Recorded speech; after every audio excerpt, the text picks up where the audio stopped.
It is good to be with you again today as we continue on now with the Eighth Commandment. You shall not give false testimony against your neighbor. So again, this is in the second table of the law, flowing from the fourth commandment to honor your father and your mother. This second table of the law has to do with how we interact and love our neighbor, as the first table has to do with how we love God and keep his commandments. So, false testimony. On its face, it might seem, well, when would I ever give false testimony about my neighbor? Assuming testimony means like having to testify in court. This does certainly apply to that, and we'll get to that in a second. But it is broader than that, as the commandments happen to be. Just like to not murder means also not to think angry thoughts in your heart towards your neighbor, so too false testimony is much broader than we give it credit for, probably on its face. So we should fear and love God so that we do not tell lies about our neighbor, betray him, slander him, or hurt his reputation. There's your negative, what you're not to do. But how do you love your neighbor according to this commandment? The positive side, defend him, speak well of him, and explain everything in the kindest way. So there's some important things going on here. We're not to tell lies about our neighbor. And maybe this sounds easy. Well, I just won't lie about your neighbor. But this largely has to do with gossip. And we're going to hear from Luther here in a minute after we go through some Proverbs. But we're not to betray our neighbor.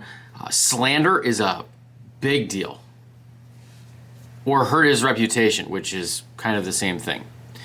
So this is having to do with saying anything that would harm your neighbor's name. And remember, we've said that each commandment is God protecting one of his gifts. So he gives us the gift of himself, so he says you shall have no other gods. He gives us the gift of authority and says you shall honor your father and your mother.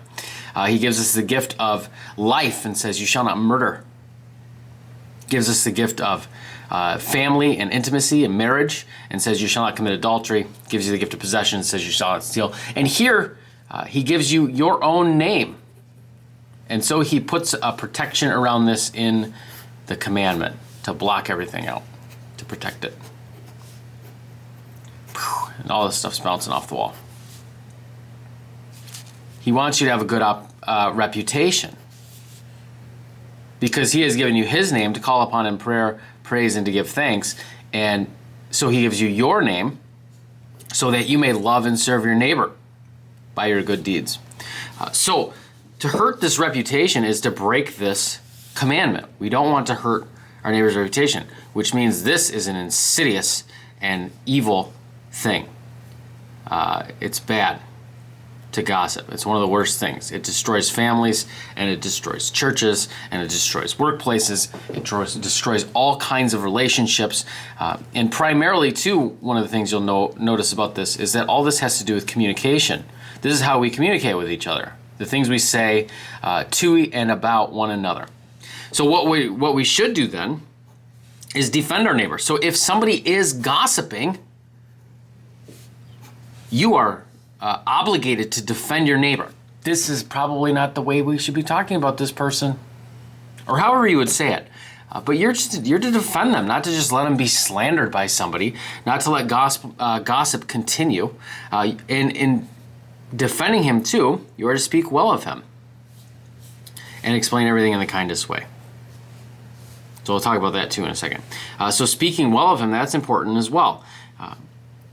And this may be even more important if it's somebody you don't like, or somebody you hate, or somebody you're angry with, as you're reading into all of their motivations and why they're doing what they're doing and what they've done to you and how they've wronged you and all these things. You are forbidden from speaking ill against this person. You're to speak well of him. And this is my favorite part of this commandment. This has been helpful for me in my own life as I'm thinking through what other people are doing It's been helpful to teach people as they've been in my office and things like that, especially, and I've done a lot of marriage counseling and things like this. This is very helpful. Explain everything in the kindest way, or another way to say this is put the best construction.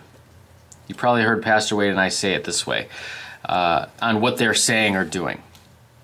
And here's why this is an important thing. You can read whatever you want into what somebody says or does. There's a difference between facts and what we do with those facts. You can take a fact and twist it into whatever you want, right? So that's one of the reasons why false teaching is so prominent. We have the truth, we have law and gospel, and yet there is still a twisting of God's word in order to teach things that are not true. This is true of really of anything, not just of the gospel. So if somebody says something to you, and one of the problems for sure is through text messages, and you say, "Hey, you want to go do something?" and they just write back, "K." And instead of going, "Oh, they're just affirming, answering in the affirmative to me," you're like, "Why didn't they say okay? Why didn't they say, can't wait, buddy? They just said K. They must be mad at me." So you're not putting the best construction on what they're saying. And text messages have just made this very much more difficult. Text messages and email and all of our written communication, because you can't hear inflection in the voice, you can't see body language, and it causes all kinds of problems. So this principle of putting the best construction, explaining everything in the kindest way, helps to prevent against your imagination running amok with what this other person is thinking and doing. So like I said, this has helped me in my own life because as a sinner, I am inclined to, especially when I feel somebody has wronged me, or if I'm in conflict with somebody, whoever that might be, whether it's a friend or one of my parents or my sister or my wife or whatever, if I'm in conflict with another person, it could be anybody, because we are sinners and sinners sin, and so we sin on each other. The first thing that I don't want to do to them, or the first thing that I want to resist, is communicating and talking to them. I don't want to talk to them, because to talk to them is scary, or so it seems. Or I'll be mad, or I will say something I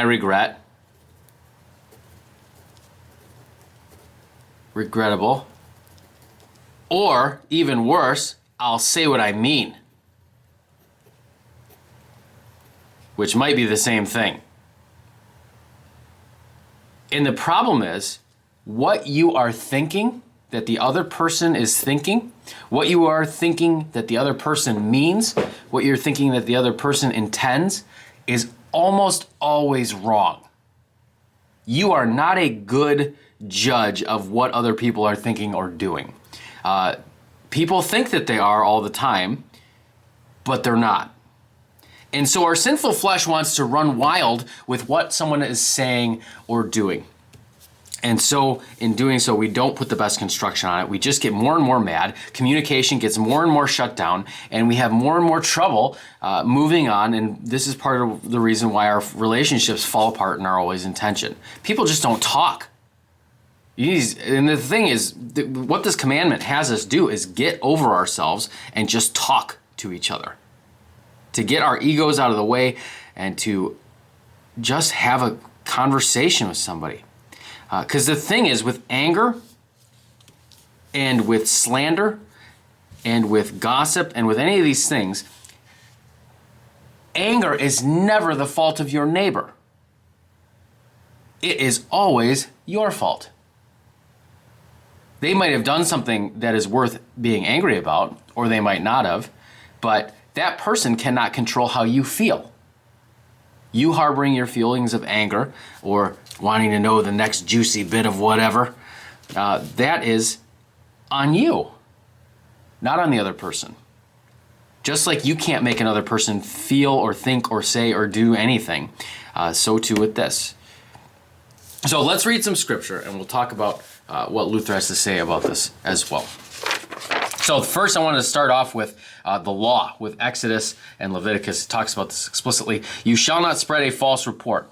You shall not join hands with a wicked man to be a malicious witness. So that means a false witness or something like that. We'll see this in the Gospels, which is kind of neat when we read Matthew.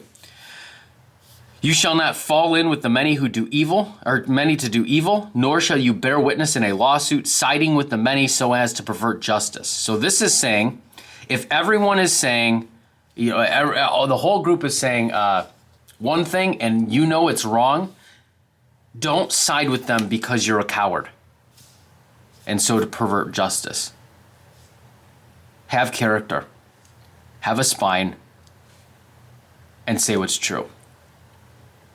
Nor shall you be partial to a poor man in his lawsuit. If you meet your many enemies, ox or his donkey going astray, you shall bring it back to him. So that's theft. If you see the donkey of the one who hates you lying down, so there's anger, the fifth commandment, and also probably the eighth commandment. You shall refrain from leaving him with it. You shall rescue it with him. So that's if you see a guy struggling with his donkey or something. You're not supposed to just walk by. You're supposed to help him. You shall not pervert justice due to your poor in his lawsuit. Keep far from the false charge, and do not kill the innocent and righteous. For I will not acquit the wicked. Read. Gossiper. Or false witness. That's who he's talking about here. And he's saying, I will not acquit you. And you can understand this as on the day of judgment. And that's a scary sentence. On top of this, and related to this, you shall take no bribe, for a bribe blinds the clear-sighted and subverts the cause of those who are in the right. Bribes are poison, and they violate the eighth commandment because they destroy the reputation of those who are in the right. And this, it seems, is largely how our political system works, perhaps. Maybe not largely. That's not fair. All right, so so this is a good example of me not putting the best construction on things. But everybody knows, or everybody has this idea. There's all these movies and TV shows about it, about bribery and how people are enticed with money in order to say or do whatever, to tamper with a jury or to give false testimony on the stand or to vote in a certain way or to make a certain choice or something like that. So bribery is poison. Leviticus 19 says, you shall not do injustice in court. You shall not be partial to the poor, nor defer to the great. So you're supposed to treat them equal, rich and poor, and judge fairly. But in righteousness you shall judge your neighbor. You shall not go around as a slanderer among your people, and you shall not stand up against the life of your neighbor. I am Yahweh, he says.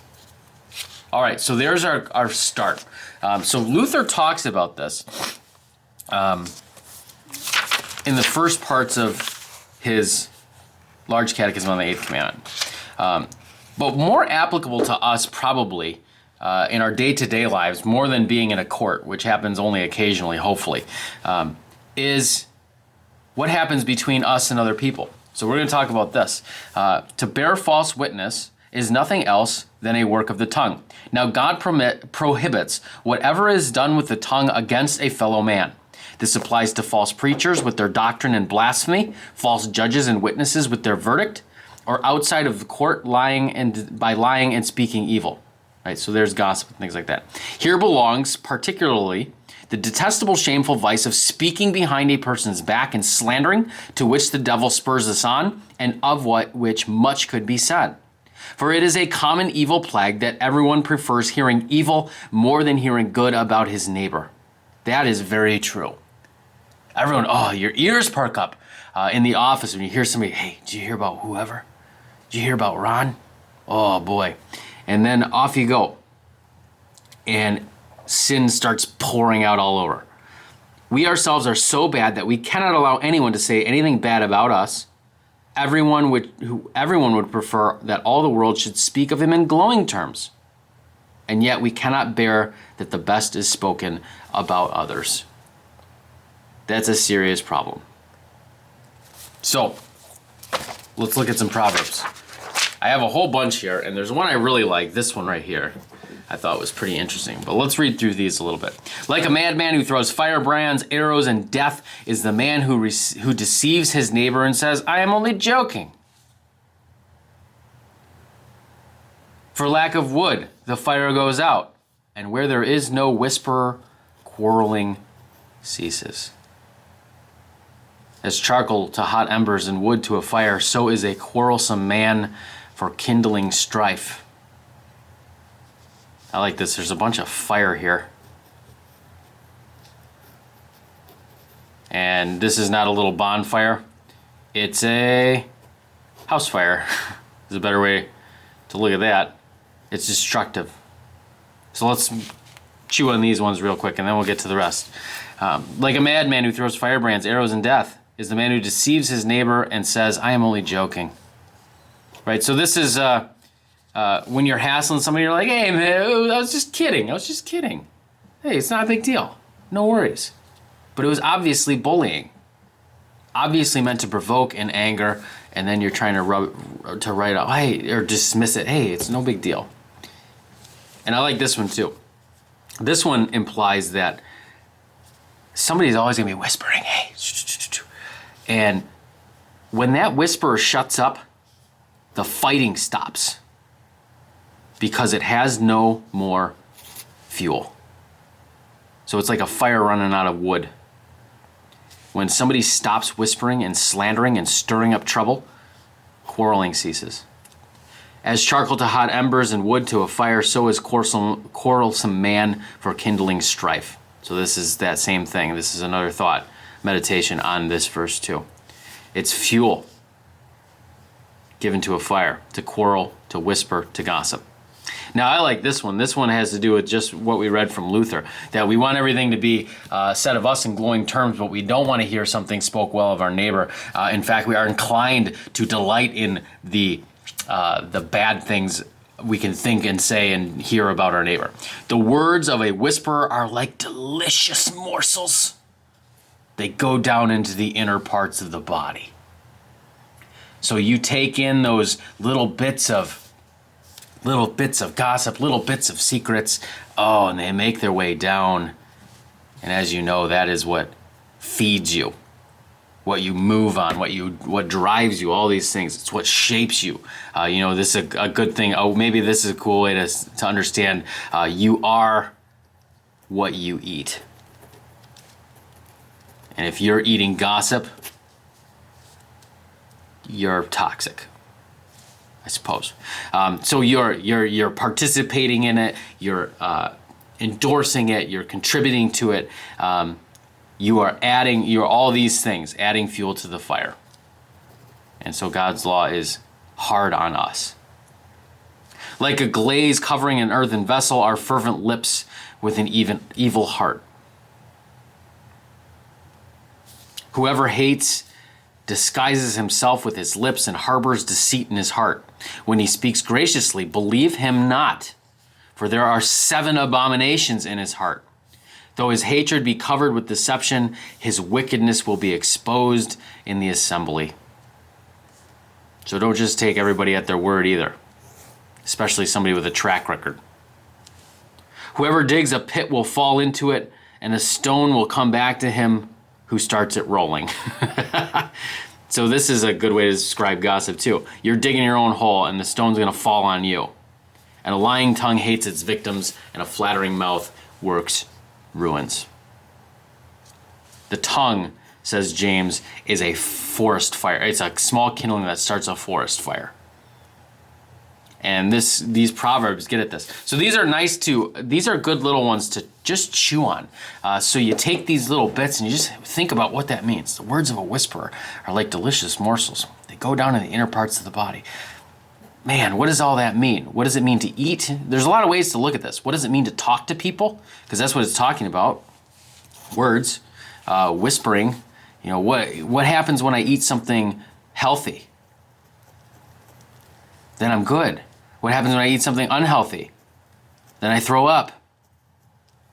Or I get really out of shape. Or my body starts to fall apart. And so you can take these things and turn and twist them, or not twist them like twisting God's word, but flip them over in your mind and gnaw on them like a dog would gnaw on a bone. These are good things to chew on. So thinking about these proverbs, let's look at Luther again. There's a great difference between these two things: judging sin and knowing about sin. You may indeed know about it, but you are not to judge it. I can indeed see and hear that my neighbor sins, but I have no command to report it to others. Now, if I rush in judging and passing sentence, I fall into a greater sin than his. But if you know about it, do nothing other than turn your ears into a grave and cover it until you are appointed to be judge and to punish by virtue of your office. This is the Luther way of saying, pretty much, if you have nothing nice to say, don't say anything. But it goes a little further than that, because it says if you hear something, you are not free to talk about it, to judge it. Your ears are to become like a grave, and nothing comes out of the grave. It just gets covered over. This too, people are called slanderers who are not content with knowing a thing, but go on to assume jurisdiction. So they're saying, I know it, but not only that, but I'm going to judge it, and I'm going to go tell other people so that they're on my side as well. So there's a convincing here. When they know about a slight offense committed by another person, they carry it into every corner. They are delighted and tickled that they can stir up another's displeasure, just as swine delight to roll themselves in dirt and root in it with the snout. This is nothing other than meddling with God's judgment and office and pronouncing sentence and punishment with the most severe verdict. For no judge can punish to a higher degree nor go further than to say that person is a thief, a murderer, a traitor,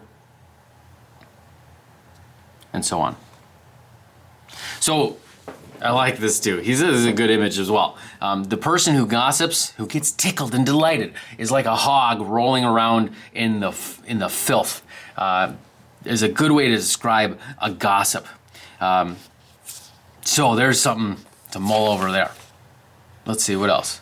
Oh, because the other thing here with this too, and why he's talking so much about judgment, is understanding that, especially with private sins. He goes on to talk about how this is about private sins later, but public sins are to be handled differently. Private sins, you are not given to judge that. That's the whole point. Someone else is, either a parent, a pastor, a judge and a jury, or something like that. They are the ones who judge and deal with and discipline these things. Not you. Not when it's not your place. And that's something to really be aware of. And in court too, I like this. This is just a good thought. If you do not trust yourself to stand before the proper authorities and to answer well, then hold your tongue. But if you know about it, know it for yourself and not for another. That's a good thing to say. Anything you know, use it for the love and service of your neighbor. That's what he's getting at here. For if you tell the matter to others, although it is true, you will look like a liar because you cannot prove it. Besides, you're acting like a rascal. So don't be rascally. We should never deprive anyone of his honor and good name unless it is first taken away from him publicly. That's a big thing, right? So once somebody is condemned, now their sin is publicly established. And I mean condemned not by just random people in the office or the household or the church, siblings or cousins or whatever, or members of the congregation or people in the school and office or whatever. We should never deprive anyone of his honor or good name unless it is taken away publicly. So that's like this is a good example of what we now have, which is innocent until proven guilty, right? So you're not free to call somebody a murderer until the judge says this person has murdered somebody. So this is something that we should take really seriously. Never depriving anyone of honor and good name unless it is taken away first from him publicly. We do this all the time whenever we see anybody on the news. Man, that guy looks guilty. You are not free to think that or say that. This is somebody who was created by God.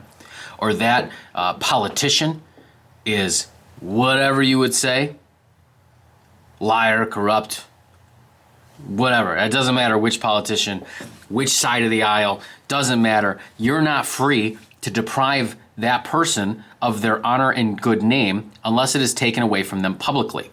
So whatever the news is saying, whatever other people around you are saying, whatever other politicians are saying, you are actually not free to repeat those things because it's slander. Because there has not been public judgment of this person. And the public judgment of the people is not the same thing as the public judgment of the judge or the government or the parent. And so should not be spoken. Here's some more stuff here from Luther. All this has been said about secret sins, but where the sin is quite public, so that the judge and everybody know about it, you can without any sin shun the offender and let him go his way, because he has brought himself into disgrace. All right, so now that it's been public, now let him be. You can shun him, remove him from wherever, from the church or from whatever. Maybe society, if they're a murderer or something like that, they need to be put in prison. You may also publicly testify about him. For when a matter is public in the daylight, there can be no slandering or false judging or testifying. It is like when we now rebuke the Pope with his doctrine, which is publicly set forth in books and proclaimed in all the world. Where the sin is public, the rebuke must also be public, that everyone may learn to guard against it. There it is. And here's why all this stuff is kind of important too. Kind of as we're getting close here towards the end. Even nature teaches the same thing in our own bodies. Oh, here's the summary. The summary is, let no one do any harm to his neighbor with the tongue, whether friend or foe. Full stop. Your tongue is evil. Don't do any harm with it. Do not speak evil of him, no matter whether it is true or false, unless it is done by the commandment or for his reformation. So that's going to him privately, like in Matthew 18. Let everyone use his tongue and make it serve for the best of everyone else, to cover up his neighbor's sin and infirmities. So this is speaking well of your neighbor, even when you know they sin, because obviously they sin, because they're a sinner, just as you are a sinner.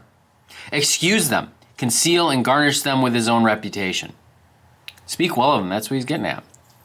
The chief reason for this should be that the one that Christ declares in the gospel, where he includes all commandments about our neighbor.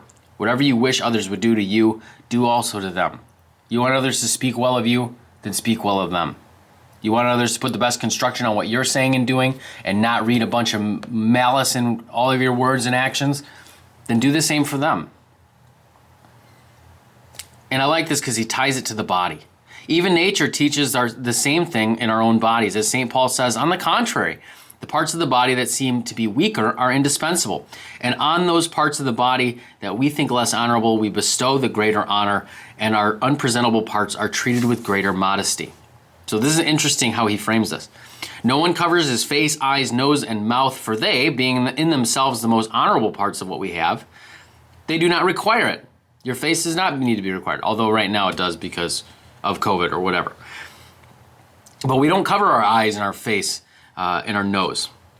But the most weak parts, of which we are ashamed, we cover with diligence. Hands, eyes, and the whole body must help to cover and conceal them. So also among ourselves we should clothe whatever blemishes and infirmities we find in our neighbor, and serve and help him to promote his honor to the best of our ability. What a great way to put that. We are to cover over the sins of our neighbor in order to help him. Right? And that means we're not talking about everything that they do with everyone in the world. Maybe it does involve a conversation with the person that is necessary. Hey, I saw you doing this and you sinned against me. Or I saw you doing this and I think this is going to hurt you. Maybe it's something in their life or something in their marriage or something they're doing at work. Hey, this is going to get you in trouble. Right? But it's between you and them. And then you don't share it. In fact, you spread good, well,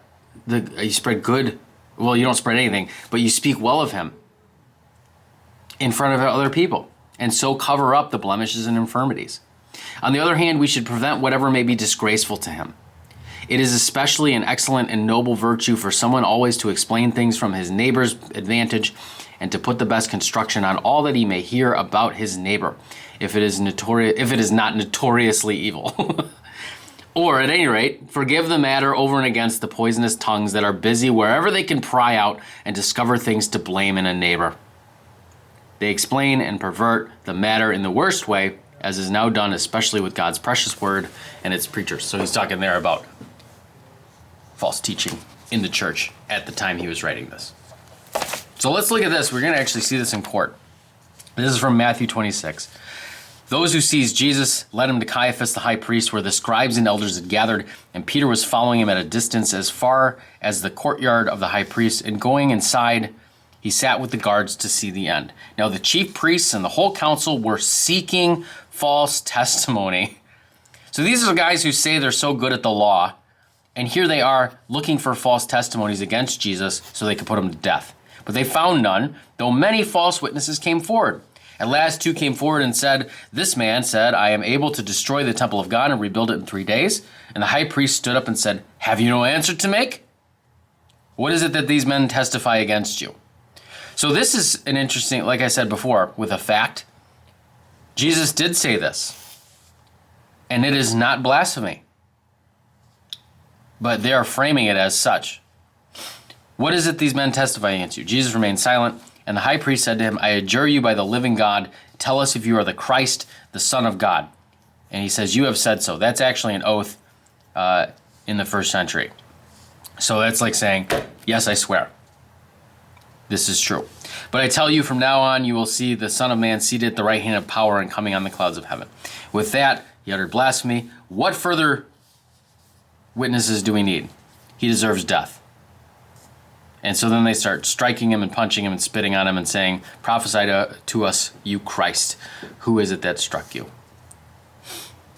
So that's fascinating here that Caiaphas and the chief priests, they look for false testimony. And they find them. And the other gospels point out that what they were saying was all conflicting. All right, and the last thing I want to talk about here is how to speak well of somebody. And this is from the reading for the Bible study, or for this week, from 1 Samuel 18 and 19. So the first part is from the first 5 verses, and then the first 5 verses of chapter 19. We kind of skip over a bunch of stuff. And I threw in verse 11 because that's just pertinent. As soon as David had finished speaking to Saul, the soul of Jonathan was knit to the soul of David, and Jonathan loved him as his own soul. These guys were best friends. Saul took him that day and would not let him return to his own father's house, or to his father's house. Then Jonathan made a covenant with David because he loved him as his own soul. Jonathan stripped himself of the robe that was on him and gave it to David, and his armor, and even his sword and his bow and his belt. And David went out and was successful wherever Saul sent him. So Saul set him over the men of war. And this was good in the sight of the people and also in the sight of Saul's servants. So David was a great warrior, and he goes out and he does what needs to be done, and he gets it done. And Saul spoke to Jonathan, his son, and all the servants that they should kill David. He's mad because he's doing so well. That's the background here. Jonathan, Saul's son, delighted much in David. And Jonathan told David, "Saul, my father, seeks to kill you. Therefore be on your guard in the morning. Stay in a secret place and hide yourself. And I will go out and stand beside my father in the field where you are, and I will speak to my father about you. If I learn anything, I will tell you." And Jonathan spoke well of David to Saul. So there's him keeping the 8th commandment. He speaks well to King Saul. He said to him, "Let not the king sin against his servant David, because he has not sinned against you, and because his deeds have brought good to you. For he took his life in his hand, and he struck down the Philistine, and the Lord worked great salvation for all Israel. You saw it and rejoiced. Why then will you sin against innocent blood by killing David without cause?" And Saul listened to the voice of Jonathan. And Saul swore, "As the Lord lives, he shall not be put to death." Well, that's nice of you, Saul. And Jonathan called David, and Jonathan reported to him all these things. And Jonathan brought David to Saul, and he was in his presence as before. And we skipped down a couple verses to verse 11. Saul sent messengers to David's house to watch him, that he might kill him in the morning. So Saul did not mean it. There's a whole problem there. But I like this, because you actually see the positive side. He spoke well of David to Saul. So there's some thoughts for the 8th commandment. You shall not give false testimony against your neighbor. Hope this is a blessing for you. Go in peace.